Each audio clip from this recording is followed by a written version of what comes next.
Eu recebi essa missão do pastor Eliel, pedindo para conversar com vocês, né, dividir esse assunto da graça de Deus na vida das crianças.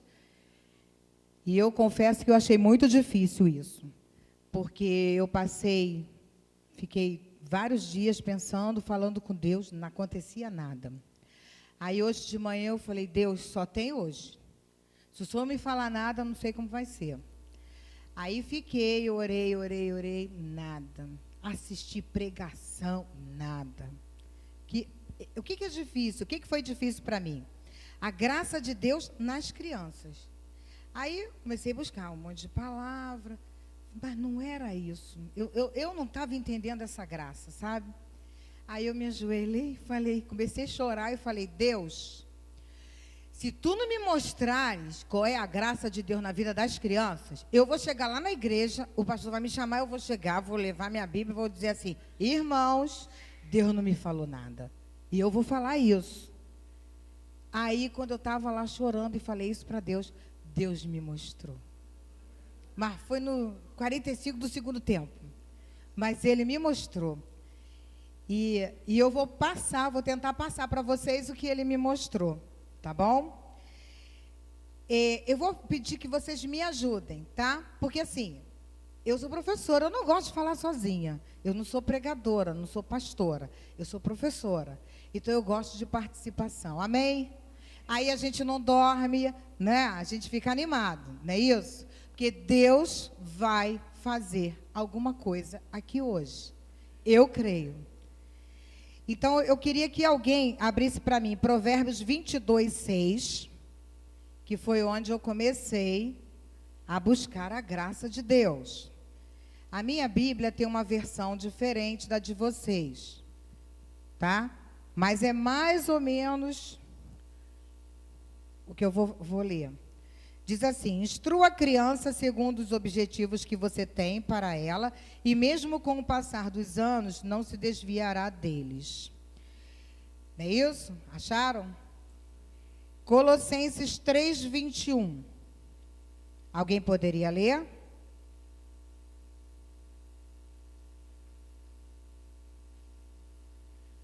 Colossenses 3:21. Alguém? Me ajuda aí, gente. Colossenses 3:21.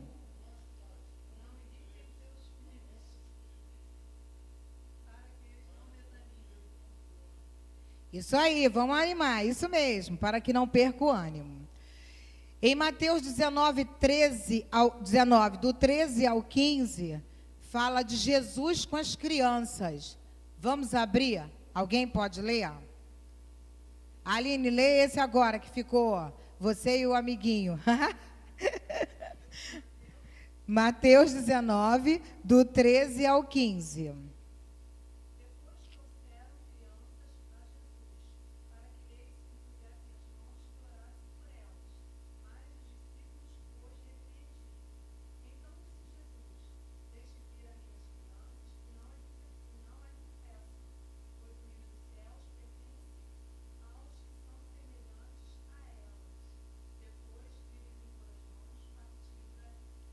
Eu não sei porquê, mas a gente adulto, né, o ser humano adulto tem uma mania de repreender as crianças o tempo todo e de colocar para o lado, né?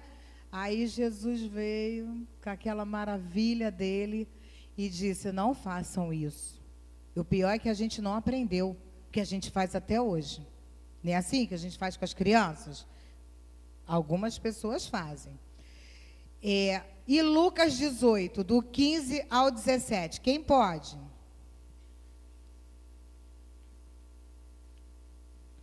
Lucas 18, do 15 ao 17. Quem pode ler?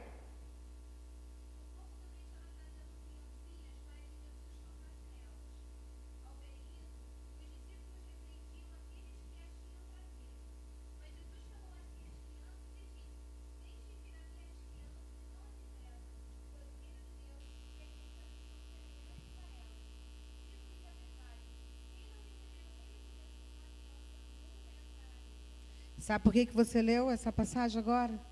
porque Deus falou para mim, usa ela para dar o exemplo. Pode vir.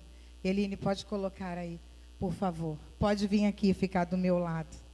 Olha como é que Deus é bom. Deus falou isso para mim. Pode vir. Milhões de espermatozoides são... Nós vamos assistir esse videozinho rapidinho para eu mostrar para vocês qual é a verdadeira graça de Deus na vida das crianças, na minha e na sua vida. Durante a fecundação, milhões de espermatozoides são depositados no fundo da vagina, entram através do colo do útero e percorrem o útero até as trompas. Muitos morrem, mas os que sobrevivem continuam seu caminho em busca do óvulo. Ao encontrá-lo, são atraídos por sua cobertura e se aderem a ele tentando fecundá-lo. Apenas um deles consegue, e quando a cabeça, a crossoma, penetra o óvulo, é gerada uma reação que evita a entrada de outros espermatozoides.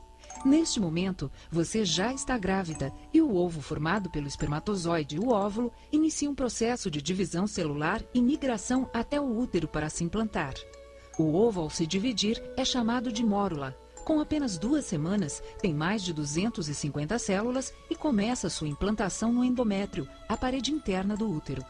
Na 4ª semana, já é um embrião com 3 segmentos diferentes que serão os tecidos e os órgãos do bebê. O primeiro a surgir é o tubo neural, que depois formará a medula espinhal e o cérebro do bebê. Uma protuberância no centro do embrião se tornará seu coração. Começam a se desenvolver os aparelhos digestivo e respiratório. Há um importante crescimento do cérebro e surgem protuberâncias que darão forma aos braços e pernas. A cabeça já está formada. É possível distinguir olhos, ouvidos, o orifício que será a boca, as fossas nasais e as orelhas. O coração bate pela primeira vez. Os dedos estão se formando. Os braços e os pulsos podem ser flexionados. A placenta agora toma o controle da nutrição da gravidez e é criado um canal de comunicação interno entre a mãe e o bebê. O embrião agora se chama feto. Após 9 semanas, praticamente todos os órgãos vitais estão formados e funcionando. O cérebro cresce insolitamente. Quase 250 mil neurônios são formados a cada minuto no cérebro do bebê. A cabeça é uma parte importante e representa a maior fração do tamanho do bebê. Os genitais já são reconhecíveis. O rosto tem um perfil completo. São formadas as unhas do dedo e seu coração bate cada vez mais rápido.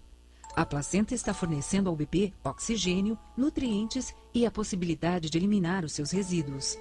O bebê é capaz de colocar um dos seus dedos na boca. Começam a se desenvolver sobrancelhas e um cabelo fino. O bebê é tão pequeno que cabe na palma da mão. Ele ou ela pode notar alguns estímulos externos, ou uma luz, e já começa a se movimentar.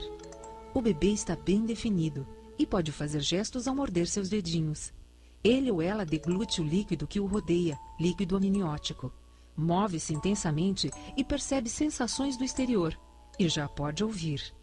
Ele ou ela está atento aos sons da voz da mãe, à música e aos batimentos de seu coração.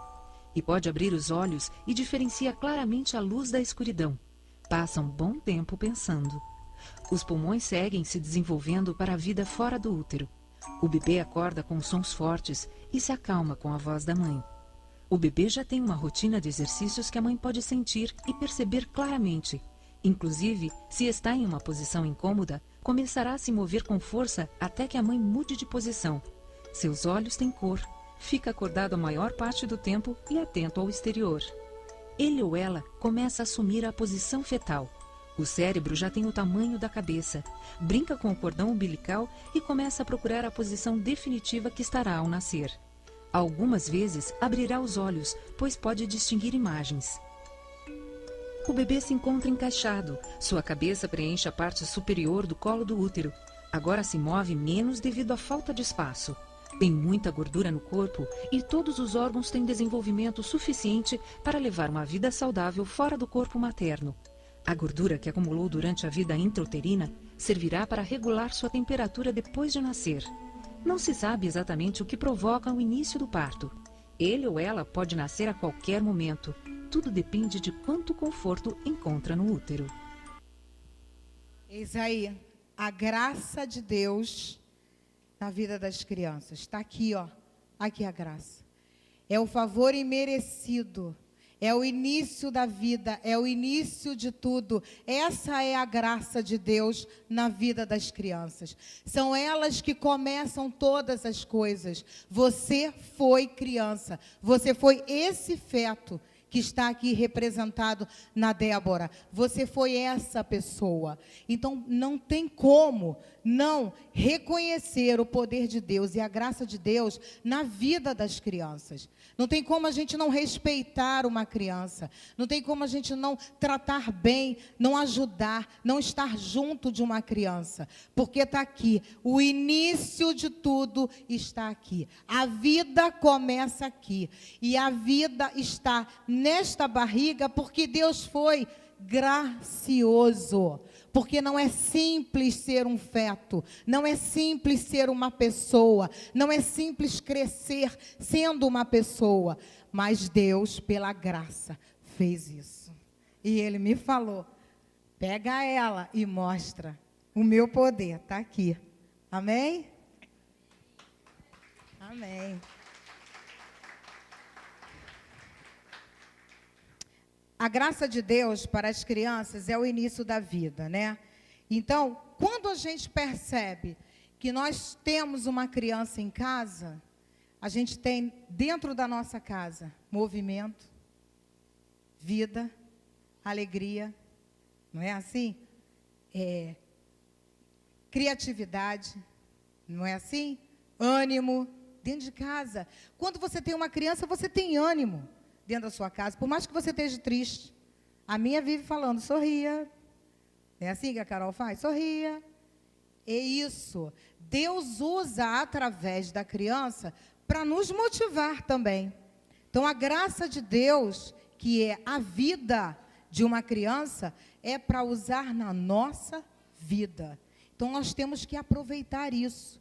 E quando a gente olhar para um ser menor que a nossa altura, né, que a nossa idade, é para a gente respeitar, porque ele é nada mais, nada menos do que o milagre de Deus. Se você ama Deus, se você ama Jesus, você não pode não gostar da criança. Você não pode não gostar de uma criança e não respeitar.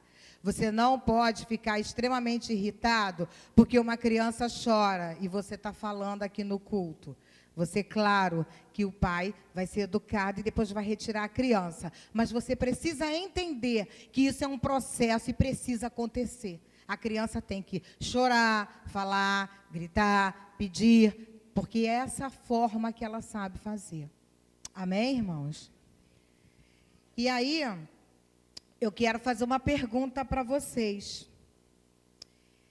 Como cuidar dessa vida que Deus nos entregou? Entregou para mim, entregou para vocês. Quem é papai aqui, mamãe, vovó, vovô, titio, titia. Como é que a gente está cuidando dessa vida, desse milagre, desse favor imerecido, dessa graça que Deus permitiu na sua família? Como? Tem dado amor? Não estou falando de dinheiro, estou falando de amor. Tem dado amor? Tem conversado com essa criança? Escuta ela falar? Compreende quando ela gosta das coisas que você acha que não tem o menor sentido? Consegue compreender? Respeita?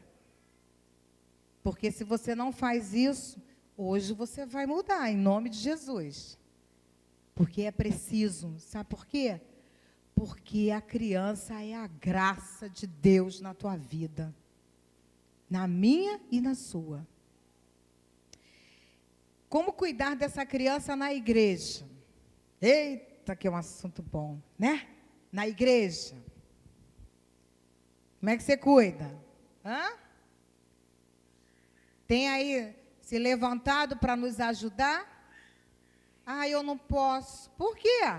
Porque eu trabalho muito. Então tá. Se você trabalhar mais do que eu, tudo bem, você não pode. Eu acordo 4 da manhã, às vezes 4h30, chego 11, 10 e pouca, 11. Tá bom? Se você acordar 3, então tudo bem, você não vem ajudar. Mas se você acordar 4, tu tem que vir. ou depois de 4. Né, gente? A gente sabe que é cansativo. Hoje eu estou aqui porque eu estou faltando trabalho. Minha filha está faltando também a escola de dança dela. Mas eu precisava fazer isso. Por quê? Porque Deus estava esperando isso de mim. Senão ele não teria envolvido o pastor Eliel para me chamar. Eu posso imaginar isso. Porque eu não sou pregadora, não sou nada disso. Para ele me chamar, algum motivo tinha. E entre o céu e a terra, acho bom você não querer entender. Não é assim que funciona? É assim que funciona. Aí o Edinaldo ainda falou, mas tá maluca, tu aceitou? Tu não tem tempo? Falei, aceitei, porque eu não devolvo nada que me oferecem. Ele falou, falei, então tá, eu venho. Foi difícil, está sendo até agora. Mas eu vim. Não é assim? Então, eu quero perguntar para você, será que você não pode colaborar? De alguma forma? Alguma vez você já orou pelo departamento infantil da tua igreja? Já? Amém, se você orou. Se não orou, começa a orar hoje. Vocês não sabem como é difícil lá atrás, ficar lá atrás, enquanto vocês estão se deleitando aqui com os prazeres do Espírito Santo, né? E a gente lá atrás. A salinha, muitas das vezes, é pequena, porque tem dias que Deus manda muita criança, vocês não têm ideia. Tem vezes que lá atrás tem 50 crianças, vocês têm noção disso? 50 crianças, e de várias idades, várias. E aí, a gente, em vez de fazer um trabalho muito melhor, porque nós estamos ali com a graça de Deus, que é o milagre de Deus na nossa mão, a gente acaba fazendo um trabalho desesperador, atropelado, porque não tem pessoas para ajudar. Eu só posso crer que Deus me trouxe aqui para falar isso para vocês. Talvez as pessoas que tivessem que ouvir não estão aqui hoje, não sei, porque tem bancos vazios, mas eu não creio que Deus faz nada errado, então eu creio que Deus trouxe as pessoas que tinham que ouvir. Então, Ele está falando para mim e para você. Amém? Oh, beleza, já sei que vai ter um monte de gente querendo ajudar. Ah, Ciclé, mas eu não entendo nada de criança, de pedagogia, de nada. Poxa, me ajuda a fazer o lanche. Já ajuda. Porque a gente sai da sala e vai fazer lanche. E deixa lá o que a gente podia estar ajudando o irmão, a irmã, para levar a criança no banheiro, para não deixar sozinha. Aí a gente tem que parar para fazer o lanche. Se você acha que não tem habilidade para lidar diretamente com a criança, tem tanta coisa para fazer por trás, nos bastidores, não é? Então, se levanta, porque não fica com medo não, faz como eu fiz. Ele me chamou, eu falei, eu vou. Não sabia nem quem ia falar, mas eu falei, eu vou. Não é assim? Então, se levanta também. Eu vou ler uma coisa para vocês, que infelizmente está acontecendo muito nas famílias, das igrejas, tá? Isso aqui passou no Facebook, muita gente já deve ter visto, mas eu fiz questão de trazer para vocês, porque como irmã em Cristo e como educadora, eu não tenho como não falar isso aqui. Então, eu quero que Deus, em nome de Jesus, tenha misericórdia de nós, derrame a sua graça no que eu vou ler e haja poderosamente, sobrenaturalmente na vida da gente, tá? Em relação a isso. Uma criança, ela fez uma redação, e nessa redação, ela resolveu fazer uma carta para Deus, porque ela não aguentava mais o que ela estava passando. Nessa carta, ela diz assim, eles têm paciência com ele, mesmo quando chegam cansados do trabalho, mas comigo, não, vão logo dando bronca. Os olhinhos da minha mãe até brilham quando está olhando o celular. É lindo de ver. Eu quero que ela olhe assim para mim também. Quando estamos conversando e o celular toca, meu pai corta a nossa conversa no meio, mas nunca ele para de olhar o celular para conversar comigo. Eles nunca têm tempo para brincar comigo, mas gastam horas vendo coisas no celular. Por favor, Papai do Céu, me transforme num celular. Daí todo mundo vai ficar feliz aqui em casa. Muito obrigada. Amém. Isso é a letra de uma criança mesmo, não é adulto, não. É letra cursiva. A criança escreveu isso. E outras coisas que a gente sabe que tem mesmo, que acontece. O celular é uma bênção, se você sabe usar. Mas se deixar, ele faz isso mesmo com a gente, faz comigo, e faz com o Edinaldo, e faz com a Carol, e faz com todo mundo. Mas a gente tem que se levantar e reagir a essa situação. Sabe por quê?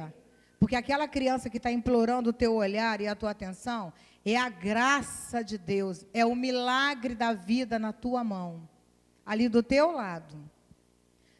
Você tem que lembrar que você já foi aquele embrião que eu mostrei aqui hoje. Você já foi igual esse bebê que está na barriga da Débora. Então, a gente tem que respeitar. E dar atenção, sim, porque precisa. Quando Deus dá um filho para um casal, para uma mãe, para um pai, um neto para uma avó, para um avô, Ele dá contando com você. Ele não dá de qualquer maneira. Ele dá contando com você. Para educar, para trabalhar, para fazer aquela criança ser um ser vivente, pensante. Alguém que possa produzir. Alguém que possa ser sério, honesto. Ele está contando com você, com a tua oração, com o teu discurso, com o teu exemplo. A gente educa pelo exemplo. Se o pai não vem à escola dominical, a criança não vem. Aí a professora faz aquelas aulas maravilhosas, chega na hora, só tem 2 alunos. Fala aí para mim, gente, tem que ser muito crente para voltar no domingo seguinte a professora, não tem que ser crente? Porque a vontade que dá é não voltar mais. Tu perde um tempão, prepara tudo. Chega aqui, para na hora de dar a aula só tem 2 crianças. E elas não têm culpa, sabe por quê? Elas não vêm sozinhas. Elas não sabem vir sozinhas. Elas vêm com os pais. Alguém tem que trazer. Sabe o que você está fazendo? Negligenciando a graça de Deus na vida daquela criança, que é o milagre da vida, que foi Deus que fez. Se você ama Deus, você tem que amar as crianças. Quando eu falo criança, não é só criança pequena, não. É adolescente, é o jovem. Você que é pai e mãe, você é pai e mãe o resto da tua vida. Teu filho pode ter 50 anos, você vai ser sempre o pai e a mãe desse filho. Portanto, sempre você precisa estar buscando condições de ter esse filho junto de você. Ganhá-lo de alguma forma, não só de você, como de Deus, porque é responsabilidade sua.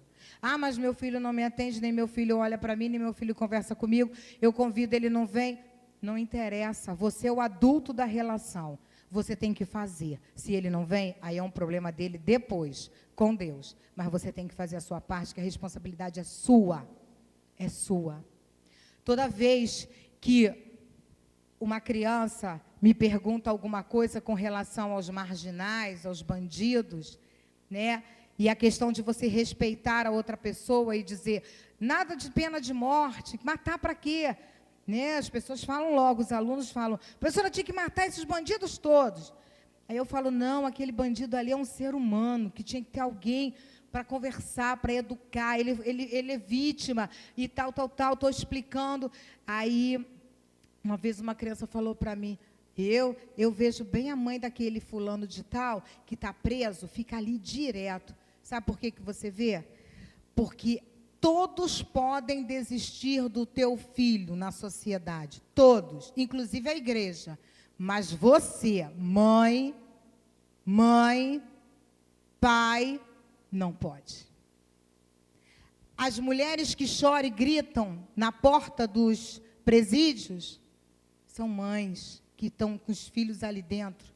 Elas não desistem, elas ficam ali humilhadas. Quando tem rebelião, elas ficam lá fora, humilhadas, chorando, querendo saber. Não pode desistir.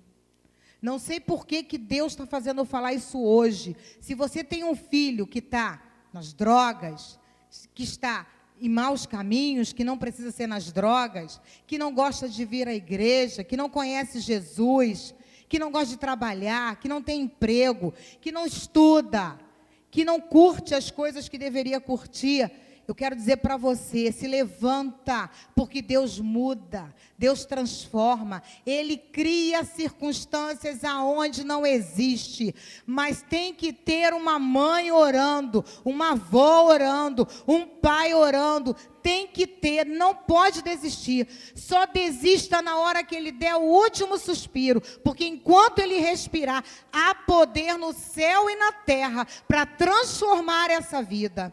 Eu sei o que eu tenho dito, o que eu estou dizendo para vocês. Deus transforma, não abre mão do seu filho, não abre mão da sua família, não abra mão da sua criança. Ela veio com problema, ela tem um defeito, ela não consegue aprender, ela não consegue andar. Não desista, não escute o que os médicos falam, entrega para Deus o que o médico fala, pega o que ele falou e diz aí: Senhor, a sentença é tua, não é de Deus. Se eu acreditasse somente no que os médicos falam da minha filha, eu hoje não estaria aqui, eu já estaria morta. Mas Deus é que dá a sentença. É Ele que tem o projeto na tua vida, na vida do teu filho. É Ele, não é a sociedade que tem esse projeto. Deus pode mudar. Eu creio. E se você crer, você se levante. Porque a gente não pode crer com a cabeça baixa. Eu creio. Deus pode mudar o meu filho. Eu creio. Não, não é assim. Derrotado, não. É clamor de mãe. Deus, olha pelo meu filho, Deus. Muda isso. Eu não aceito essa situação na minha casa. Eu não quero isso para minha família. Clama. E começa a entregá-lo. Vai entregando, vai orando. Mãe, vou para o funk. Vai na paz do Senhor, porque eu vou ficar aqui orando. Até o dia que ele não vai conseguir entrar. É assim que eu creio. Eu tenho visto muitos alunos passando por essa situação e tendo mães crentes e sendo resgatados. Eu creio, eu tenho visto isso. É a graça de Deus na vida daquela criança que cresceu. É a graça, é o favor imerecido, é o milagre na vida daquela criança que cresceu. Então não desista do seu marido, não desista da sua esposa, não desista da sua mãe, do seu pai, do seu irmão, não desista, porque aquela pessoa é a graça de Deus, é o favor imerecido, é o milagre da vida. Amém? Em nome de Jesus, recebe essa palavra, porque eu só posso crer que Deus me levantou aqui hoje para te dizer: tenha ânimo, se alegre, porque Deus é contigo e Ele faz. Ele faz. Agora, valoriza. Quando você olhar um pequenino passando, pisando no teu pé com aquelas mochilas, não é assim que eles fazem? Tu olha e diz: glória a Deus, lá vai uma graça de Deus. Lá vai o favor imerecido. Olha lá vai o milagre da vida. Não é isso? Quando olhar para alguém, você lembra, quando você falar mal do seu amigo, né? Do coleguinha lá que fez uma besteira, não é assim? A fofoquinha, aquela confusão. Olha, fulano fez isso, fez aquilo. Olha para ele e diz assim: mas ele é a graça de Deus. Ele é aquele milagre que Deus fez, que gerou no ventre de alguém e transformou essa criança num adulto. Então eu preciso orar. Agora, claro que tem gente que só a graça, né? É por isso que a gente fala, só a graça mesmo, porque a gente não aguenta, né? Tem gente que é chata pra caramba mesmo. Mas aí a gente ora pelo chato, que ele consegue melhorar um pouquinho. Muito não, mas um pouquinho ele melhora. Pelo menos Deus faz uns caminhos que ele vai até passear. Ele enche teu saco aqui na igreja, ele vai para outra igreja, acha bonito lá e fica. Não é assim que funciona? Que é para não ter briga. Aí bota um chato lá numa igreja, outro chato aqui. Que aí fica longe, ninguém briga, dá tudo certo. Não é assim? Irmãos, eu vou encerrar a minha pequena participação com uma mensagem para vocês da palavra de Deus, que está escrito aqui, ó. 1 Tessalonicenses 5, do 12 ao 24. Vamos abrir? por favor, para a gente ler. 1 Tessalonicenses 5, do 12 ao 24. Amém? Pode ler? Posso? Eu vou ler aqui, mas a minha versão é um pouquinho diferente, tá? Diz assim: instruções finais. Agora lhes pedimos, irmãos, que tenham consideração para com os que se esforçam no trabalho entre vocês, que os lideram no Senhor e os aconselham. Aqui são os pastores. Tenham-nos na mais alta estima, com amor por causa do trabalho deles. Vivam em paz uns com os outros. Exortamos vocês, irmãos, a que advirtam os ociosos. Confortem os desanimados, auxiliem os fracos, sejam pacientes para com todos. Tenham cuidado para que ninguém retribua o mal com mal, mas sejam sempre bondosos uns para com os outros e para com todos. Alegrem-se sempre, orem continuamente, deem graças em todas as circunstâncias. Vou repetir. Deem graças em todas as circunstâncias, pois esta é a vontade de Deus para vocês em Cristo Jesus. Não apaguem o espírito, não tratem com desprezo as profecias, mas ponham à prova todas as coisas e fiquem com o que é bom. Afastem-se de toda forma do mal. Que o próprio Deus da paz os santifique inteiramente. Que todo o espírito, a alma e o corpo de vocês sejam preservados, irrepreensíveis na vida de nosso Senhor Jesus Cristo. Aquele que os chama é fiel e fará isso. Amém.